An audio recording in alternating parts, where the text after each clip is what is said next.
My daughter called me over the phone and said, "Don't come to my house again. I just gave birth and I don't want your poor self around my family." I was surprised, but I just said okay and moved on with my life. What happened next was rather unexpected. I will tell you everything. First, let me quickly thank you for your continuous support. This means a lot to us. If you enjoy the stories we share, kindly subscribe to this channel. It will be great if you can leave a comment on which city you are watching from.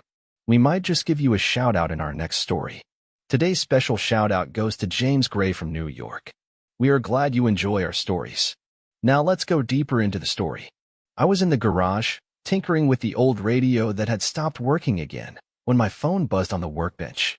The screen lit up with her name, Chidinma. I smiled before I even answered, wiping my hands on my shirt. I hadn't heard from her in a couple weeks, not since she gave birth. I figured she was just busy, settling in with the new baby. I'd been waiting patiently, hoping she'd call and say, "Daddy, come see your granddaughter." I was ready. Had already bought some small baby clothes from the market, packed them in a box. I even dug out my camera from the back of the closet, the one I used when she was little. I wanted to take pictures, start new memories. But the voice that met me wasn't the voice of my daughter. It was cold, calculated, detached in a way I'd never heard before. "Don't come to my house again," she said. No greeting, no preamble, just those sharp words, cutting clean. "I just gave birth, and I don't want your poor self around my family." I stood there, frozen, phone pressed to my ear, not sure I'd heard her right. My mind tried to fill in the blanks. Maybe she meant something else. Maybe she was tired or stressed or... Hell, maybe I was dreaming. But her voice was firm, dismissive, as if I were some stray dog nosing around her new life. I didn't say much, just murmured, "Okay," and hung up. My hands were shaking when I put the phone down. That was all it took. One call, 30 seconds. A lifetime of love undone by a few careless words. I didn't cry. I'm not even sure I knew how to anymore. But I sat on the edge of the workbench for a long time, staring at the floor. My ears were ringing. My chest felt hollow, like someone had scooped out everything inside me. It wasn't just what she said, it was how she said it. Like I was beneath her. Like the man who raised her on back-breaking construction jobs, who sold his only motorcycle so she could go to university, who patched her uniforms and ironed them with pride. That man meant nothing now. I stayed in that garage until the sun went down. Didn't bother finishing the radio. I walked back into the house, past the unopened box of baby clothes, and sat in the living room, lights off. The silence felt like judgment. I thought of her mother, gone 25 years now. She would have known what to say. She would have marched straight to that house and knocked some sense into her. But me? I just folded into myself. Maybe I deserved it. Maybe I'd failed her somewhere along the line. The next morning, I told everyone at the mechanic shop that the baby was fine, that they were just adjusting to new routines. I smiled when they clapped me on the back and said, "You're a grandfather now." I even bought a round of drinks that evening at the local bar. I lied through my teeth, not to protect her, but to protect me. The shame was mine. The embarrassment. My own daughter had made it clear I wasn't good enough to be in her new, polished world. And I couldn't bear the thought of people seeing that. 2 days passed. Then 5. Then 10. I kept waiting for her to call back. To apologize. To say she didn't mean it. But nothing came. No call. No message. Just that one sentence, echoing in my mind every night as I lay awake. "I don't want your poor self around my family." I started picking apart the past, wondering where things went wrong. Was it when she started dating that boy from the wealthy family? The one with the expensive car and the soft, foreign accent? Or was it when she landed her corporate job and stopped inviting me to her office parties? I had noticed the distance, but I never imagined she'd push me this far out. A week later, I tried to pray. I sat on my knees in the parlor, trying to talk to God the way I used to when she was sick as a child, when I was desperate for help. But the words wouldn't come. All I could say was her name. Over and over. Chidinma. My pride said to let her go. My heart wasn't so sure. I had raised her to be strong, not cruel. But maybe she had learned that cruelty from the world. Or maybe from me, in ways I didn't recognize at the time. I was still wrestling with it all when my neighbor, Paul, dropped by. He noticed the unopened gift box and asked if I'd met the baby yet. I told him no. He raised his eyebrows. Why not? I shrugged. She said she doesn't want me around. He stared at me, stunned. What the hell kind of daughter says that? I didn't answer. Paul sat down, shaking his head. You spent your whole life breaking your back for that girl. You're gonna let her talk to you like that? That night, his words kept playing in my head. You're gonna let her talk to you like that? I wasn't sure what else to do. I couldn't force her to respect me, but I could choose what I did with that pain. And for now, I decided to do what I'd always done. Keep quiet, keep moving, and stay out of her way. Until 2 weeks later, when she called again. But this time, she was crying. Her voice was trembling on the other end of the line. It was the same number she used before, but now it didn't carry the same arrogance. No steel in her tone, just fear, desperation. Daddy, please, the baby, she's very sick. The doctor said she needs a blood transfusion and no one else matches. We tested everyone. You're the only one left. I sat down slowly on the bed, phone pressed tight against my ear. My stomach turned. My heart was racing, but my mind had already gone cold. I didn't respond right away. I let her sob, let the panic spill out. I didn't interrupt. Not even when she started repeating my name like a chant. Daddy, please. Daddy, I'm sorry. Daddy, I didn't mean. I cut her off. Calmly, quietly. Send me the hospital address. I could hear her pause, unsure what that meant. Was it a yes? Was it forgiveness? It was neither. But I wasn't about to let a child die because her mother had made a fool out of me. I'll be there, I said, and hung up before she could say another word.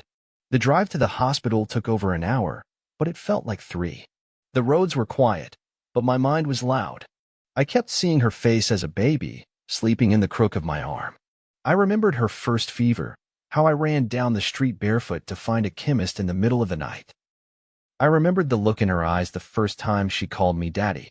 And I remembered the sound of her voice just 2 weeks ago. Don't come to my house again. I pulled into the hospital parking lot just after midnight. The place looked sterile and expensive. One of those private facilities with marble floors and silent halls, where everyone spoke in low voices and wore polished shoes.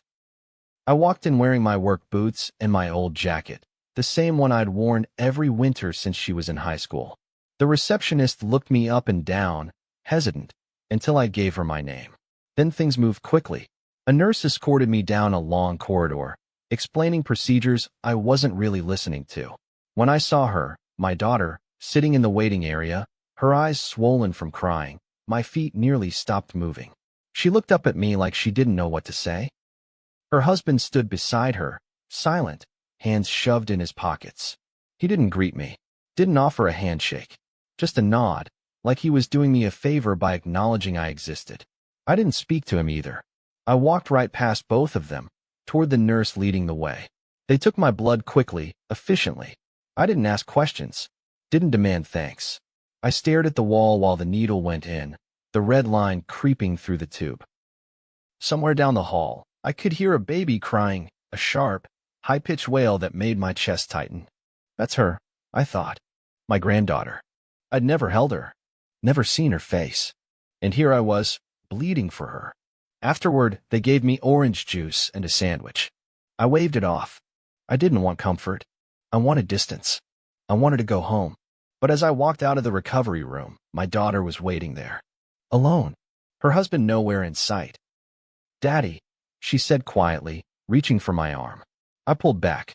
No, her hand dropped. Please. I didn't mean what I said. I looked her dead in the eye. You meant every word. Don't insult us both by pretending you didn't. Tears welled up again. She looked so small then, smaller than I remembered. Like a child caught in the act, begging for forgiveness not out of remorse, but out of need. I was overwhelmed, she stammered. I said terrible things. But I was scared. I didn't want you to see me like that. Weak, messy, vulnerable. And you know how they are, my in-laws. I just wanted to. I raised a hand. Don't explain. I'm not here for you. I'm here for that baby. And only because she's innocent. She blinked hard. So that's it.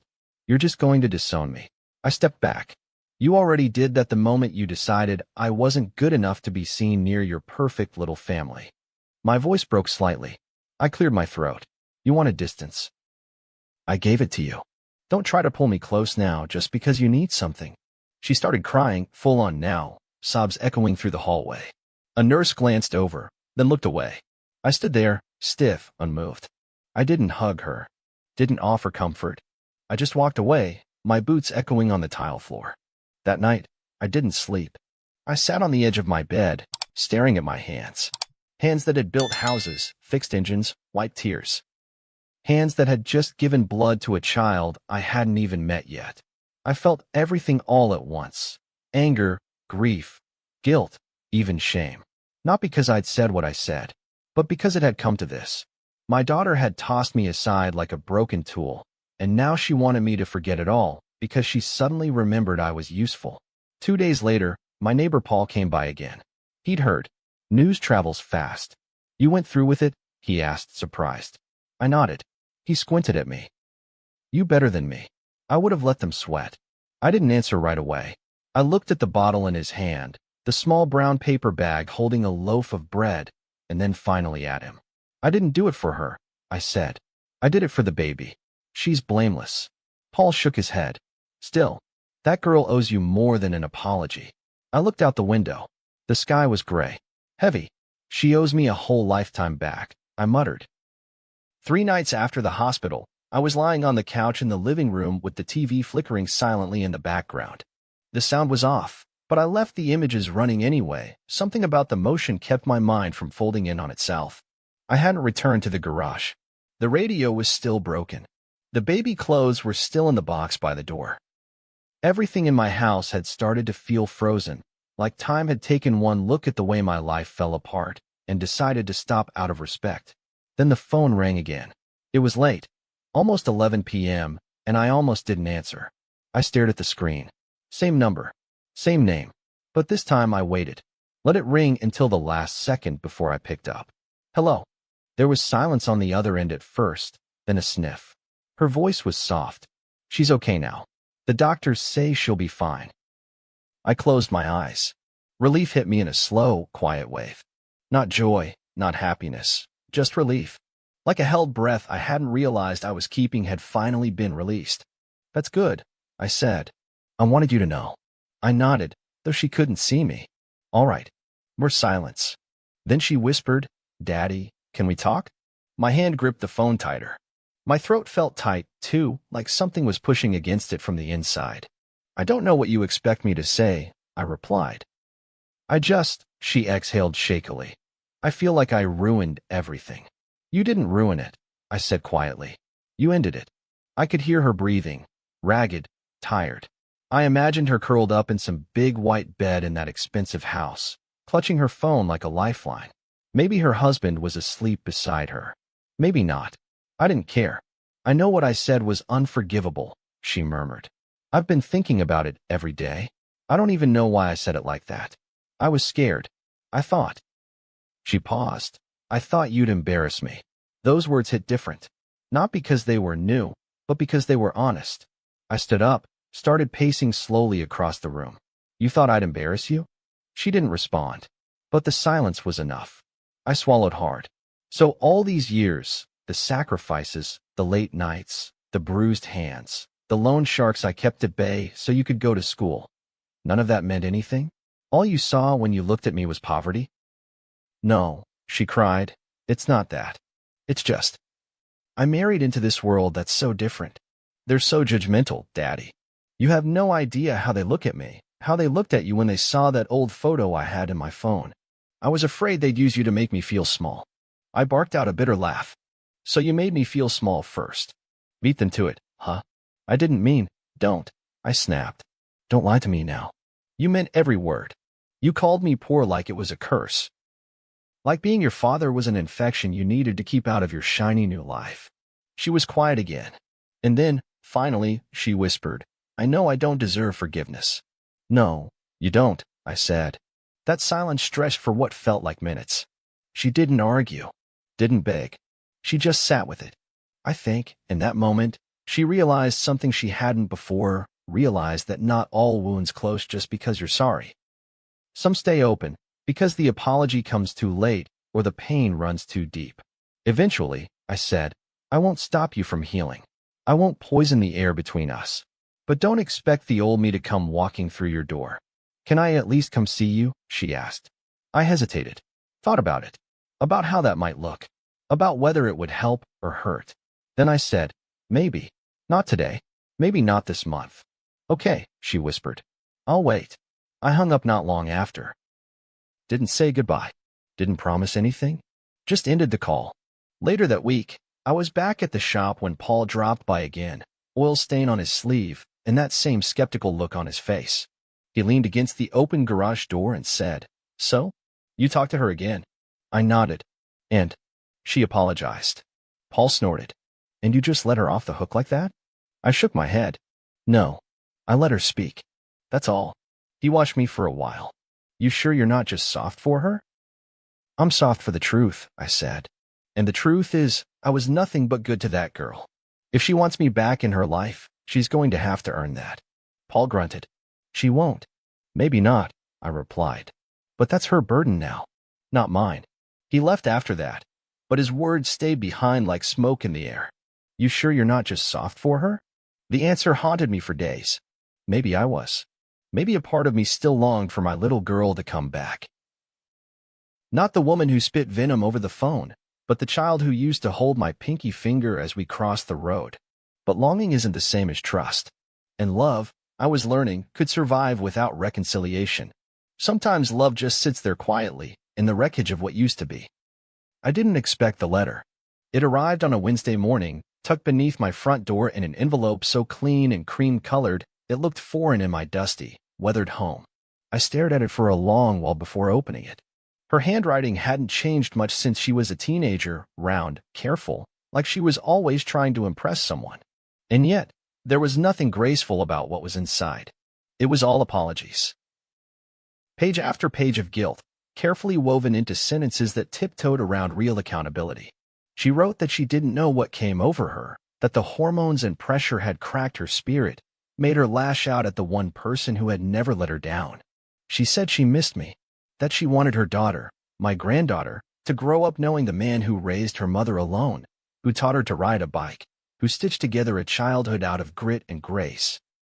And then, tucked at the bottom like a whispered afterthought, she wrote, If you want, you can meet her now.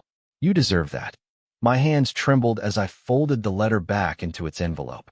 I wanted to burn it, toss it, bury it beneath the kitchen sink. But I didn't. I placed it on the mantel beside the photo of her mother and walked away. 3 days later, I got another call, this time from the hospital administrator. Apparently, they'd sent a letter of appreciation and wanted to inform me that the baby had stabilized and was being discharged. No mention of the mother. No gratitude. Just cold logistics. That call sealed it for me. Whatever bond had once existed between father and daughter had become transactional, and I'd paid my due. In blood. But despite everything, I couldn't ignore the pull in my chest. The ache to see her, not my daughter, but the baby. The one who hadn't said those words, who hadn't judged my boots or my salary or the grease beneath my nails. So I called a nurse friend I knew who worked night shifts at that hospital. Her name was Remy. We hadn't spoken in months, but she answered quickly. You're the grandfather?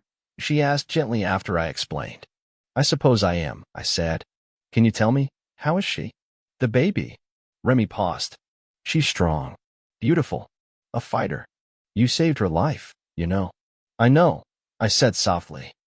She has your eyes. I had to sit down. My knees couldn't hold me. Will she ever know it was me? I asked. That depends, Remy said quietly, on whether you want to be known. That night, I dreamt of her, small, wrapped in a pink blanket, blinking up at me. In the dream, she didn't cry. She just looked. And in her eyes, there was no judgment, only wonder. When I woke, my cheeks were wet. The next Sunday, I decided to go to church. It had been months, maybe years. The building hadn't changed. Same cracked ceiling, same familiar hymns, but I felt different, like a man who had given something that could never be returned. During the sermon, the pastor spoke about forgiveness, about how love without truth was hollow, and truth without love was cruelty. The words sat heavy on my chest. After the service, a woman I hadn't seen in years came up to me, Mrs. Okoye. She looked at me with pity and curiosity all blended together. I heard what happened, she said. leaning in as if sharing a secret. She really said all that? After all you did for her? I nodded once. She did. And you still gave your blood? I looked her in the eyes. She's still my granddaughter. Innocent. Mrs. Okoye's lips tightened. You're a better person than me. I would have let that child rot just to teach the mother a lesson. I smiled, but it didn't reach my eyes. That's the difference between revenge and responsibility. Her comment followed me home, echoed through my kitchen while I washed dishes, mocked me as I swept the porch. Would I have been justified to walk away? To ignore that late-night call and let the in-laws scramble for another match? Probably. But I knew the regret would have eaten me alive. Because deep down, I'd still have heard my daughter's voice as a toddler, running to me with scraped knees, calling me Daddy like it was the safest word in the world. Later that week, she showed up. I was on the porch, sharpening a blade for the machete I used to trim the weeds behind the house. Her car pulled up slowly, unfamiliar and glossy. I didn't stand. I kept working. She stepped out, holding the baby in her arms, wrapped in that same pink blanket from my dream. Her husband wasn't with her. Hi, she said. I didn't answer. She looked down at the baby. This is Amara. I didn't move, didn't speak, just stared at her. She's healthy now. Thanks to you. Still, I said nothing. I know I don't deserve this moment, but I wanted you to meet her. Just once. I finally stood, walked slowly down the porch steps. I looked at the baby. She was sleeping, breathing softly, so unaware of all the mess that preceded her. She has your forehead, my daughter said, forcing a small laugh. And that same serious look you used to get when I was in trouble. I looked up at her, tired of the performance. Why are you really here? She swallowed. Because I miss my father. And because I want my daughter to have a grandfather.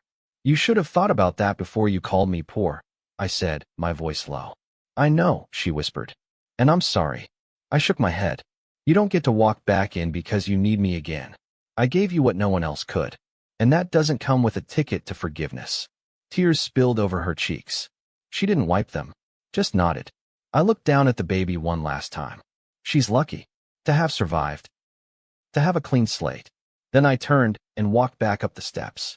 The first person to call was my sister. She'd been quiet through the whole ordeal, saying nothing when the story first broke, if she even knew at all. But apparently, news of the confrontation on my porch had reached her through someone's long-winded retelling. She didn't waste time with pleasantries. You mean to tell me you turned her away? She snapped. After everything? You wouldn't even hold the baby? I was sitting on my back steps, watching the chickens scratch through the dirt, phone pressed against my ear. I didn't bother defending myself. She didn't come for peace, I said. She came to soothe her own guilt.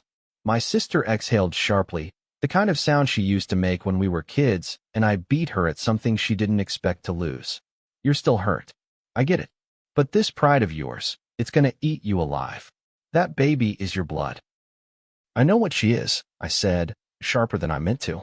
I gave her blood, remember? Silence followed. A long one. She's just a child, my sister said finally, voice lower now. She doesn't know about any of this mess. One day she'll ask why you were never around. What will you tell her? I'll tell her the truth, I said. That I was pushed out by her mother. That I was called a burden and shut out of their world until they needed a donor. And then I'll let her decide what kind of man I was. My sister didn't argue again. She just said, suit yourself, and hung up. The next day, a neighbor knocked on my door, Mama Ease, the kind of woman who wore gossip like perfume. She came bearing a covered dish and questions disguised as sympathy. We're all just shocked, she said as I opened the door. We heard what she said to you. Nah, man, if my daughter said that to me, I'd curse the ground she walks on. I didn't invite her in. I leaned against the doorframe, arms crossed. I don't need a crowd cheering for my pain.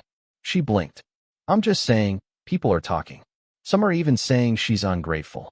That it's a disgrace. Your name's been in people's mouths like soup. Let them talk, I said. It's better than being forgotten. She gave me a look I couldn't quite read, part pity, part admiration, and then placed the dish in my hands. Fried yam and stew. Eat something. She left before I could say thank you. I watched her disappear down the path, her wrapper swishing as she walked, and for the first time in weeks, I felt something close to dignity.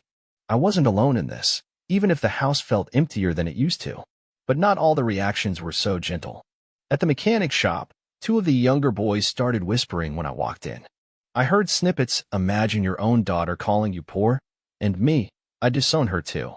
They shut up when I glared at them, but the damage was done. I could feel it, the way people now looked at me not as just the quiet widower with a hard-working past, but as a man whose own blood had rejected him. Even Paul, my loudmouth neighbor who always had something to say, started treading carefully.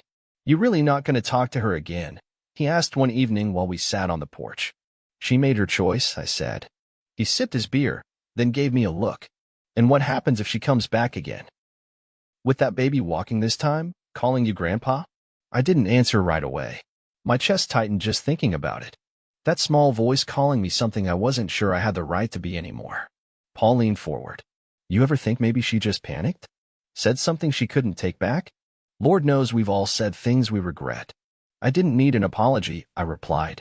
"I needed respect. And that's not something you forget to give. It's something you choose not to." He sat back, let the silence fill the space between us. Then he said, "Damn, you really are done with her."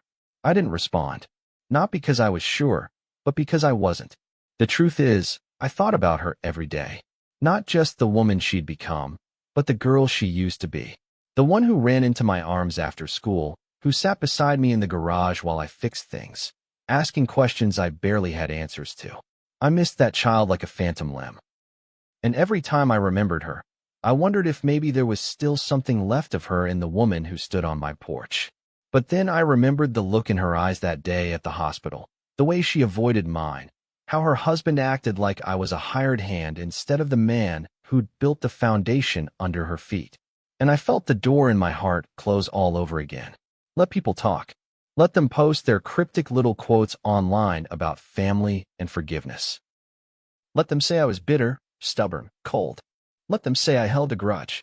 Because in the end, I knew the truth. I hadn't abandoned anyone. I'd shown up when it mattered most. I'd done what no one else could. And that was enough. A month passed without another word from her. No calls. No texts. Not even a knock on the door. At first, I checked my phone more often than I'd admit, waking up in the middle of the night to glance at the screen, half hoping, half dreading another apology, another plea. But after a while, the silence settled in like furniture. I stopped expecting anything from her. It was almost a relief. Not having to rehearse what I'd say. Not having to guard my heart every time it buzzed. The baby, I heard through Remy, was thriving. Eating well. Gaining weight. Smiling now. I found myself imagining those tiny milestones, wondering if she looked like me or her mother. Whether she had that stubborn squint I used to wear when I was younger. Remy offered to bring a photo once, said she could accidentally leave it on my kitchen table. I told her not to. If I saw the baby's face, I might forget all the pain that came before her. And I wasn't sure I wanted to forget. Some wounds need to stay visible. Still, one afternoon, I found myself standing outside the supermarket, staring at a rack of baby clothes near the entrance. Pink dresses, small socks, little beanies with cartoon animals stitched on them. My fingers hovered over a soft pair of mittens. I picked them up, turned them over, then placed them in my cart. I told myself they were for a neighbor's newborn. But I knew better. We both did. When I got home, I packed the mittens in a small brown envelope. No note. No name. Just the mittens. Then I took a walk. Past the market, past the bus stop, all the way to the estate where her in-laws lived. I knew the gate. Knew the number. I slipped the envelope into their mailbox and walked away. I didn't do it to reopen the door. I did it to remind myself that love, even fractured, doesn't always disappear. Sometimes it just changes form, becomes quieter, becomes choice.